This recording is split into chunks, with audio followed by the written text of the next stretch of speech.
Good evening, everyone. It's really an honor to be here, and I want to give congratulations and thanks to Literacy Partners. I think I can't improve upon the words spoken by other folks, but the idea of being able to read and being educated and understanding the world around you is what makes you mobile in America. And so there's nothing more important, I think, that can be done in public service than what the folks at Literacy Partners are doing. So I commend you for all your work.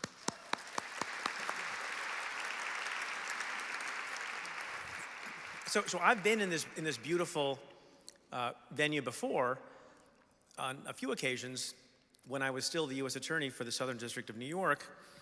So it's a little awkward to be in front of you all and no longer have subpoena power or the ability to arrest any of you. Now all I can do is ask you to buy my book. So I come to you as a supplicant as opposed to a law enforcer, but it's been an interesting couple of years. The introduction was very polite insofar as it mentioned that I served as U.S. Attorney for a period of time without mention of the fact that I left office because I was fired by the President of the United States, which I consider to be a badge.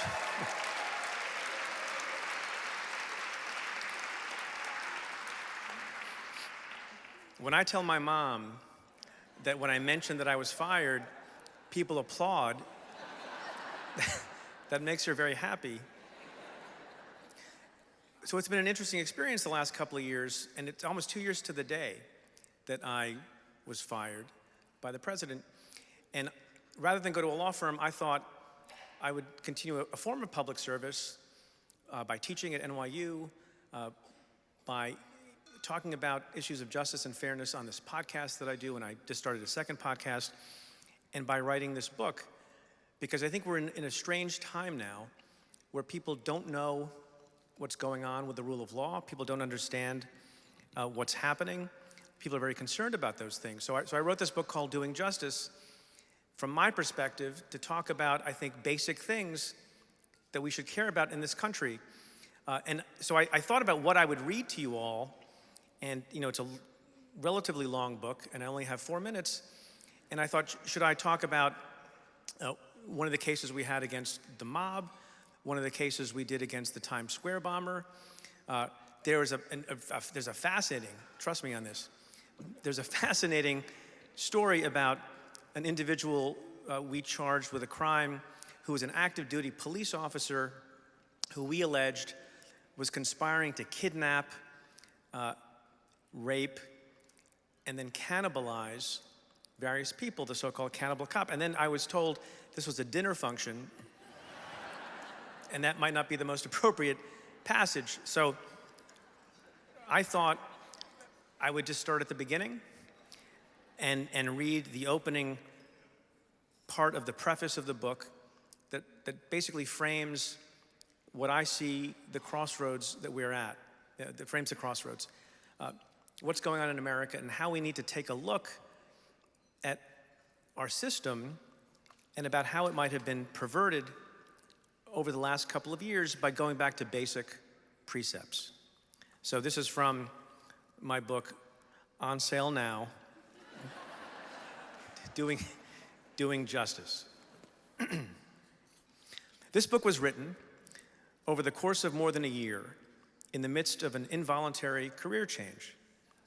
I held the position of U.S. Attorney for the Southern District of New York, SDNY, for 7.5 years, extended beyond the usual term at the personal request of President-elect Donald J. Trump on November 30th, 2016, soon after his election. Then on March 11th, 2017, I was abruptly fired by President Trump. Before I left that office, the crises were many, and since then, they have been and continue to be frequent, even constant. The rule of law and faith in the rule of law, the state of judicial and prosecutorial independence, the meaning and primacy of truth, all are in question and under fire in numerous ways. Phrases and concepts like the rule of law and due process and presumed innocent seem to do service these days more as political slogans than as bedrock principles. Other honored precepts appear to be slipping too. It seems preferred these days to demonize one's opponents rather than engage them, to bludgeon critics rather than win them over. There is a creeping contempt for truth everywhere. Rigor is wanting everywhere. We swim in lies, never corrected, and the concept of justice seems turned on its head, holding different meaning depending on whether you are a political adversary or ally. Certain norms do matter. Our adversaries are not our enemies. The law is not a political weapon. Objective truths do exist. Fair process is essential in civilized society. It turns out that the law has something to teach us about truth, dignity, and justice, about how to resolve disagreements and disputes with reason and evidence rather than taunts and character assassination. Much of what passes for argument in the public square these days would be laughed out of court. Politicians and television talking heads would be disbarred for perversions of truth and outright lies. As someone recently put it, federal court is not Twitter. Many people find this moment in America alarming. There is rightfully a sense of urgency. But amid all that urgency, it is also vital to take a deep breath, to take a step back, to try to understand how justice is supposed to be accomplished. Then, study the contrast between the bombast and anger versus the calm thought process.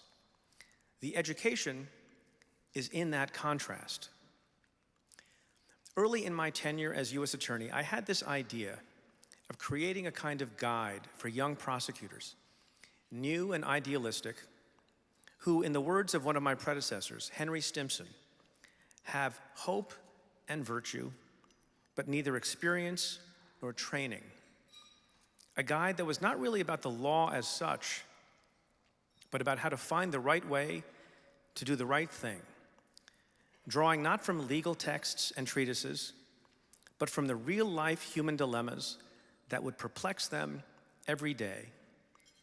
And in developing its themes, I realized that it might in fact be a guide to justice generally, not only for practitioners, but for real people who strive and struggle in their homes and offices to be fair and just. I didn't write the book then for various reasons, but the concept remained in my head and in my heart. It's my hope that years in the trenches overseeing the finest group of public servants I have ever met lend me some perspective to help people make sense of what has been happening in America. In putting down these thoughts and stories, I went back to cases and controversies that predate today's legal battles. More important, I went back to basics. What does it mean to be fair and fair-minded? What does independence require? How is truth discovered? How is justice served? What is discretion and how to exercise it wisely? Not in the abstract, but in the messy and meddlesome real world where we rely on flawed human beings to carry out those ideals on the ground. So this book is about those things, and because it is also very much about the present. Sometimes the best way to address current events is to recall first principles. Thank you.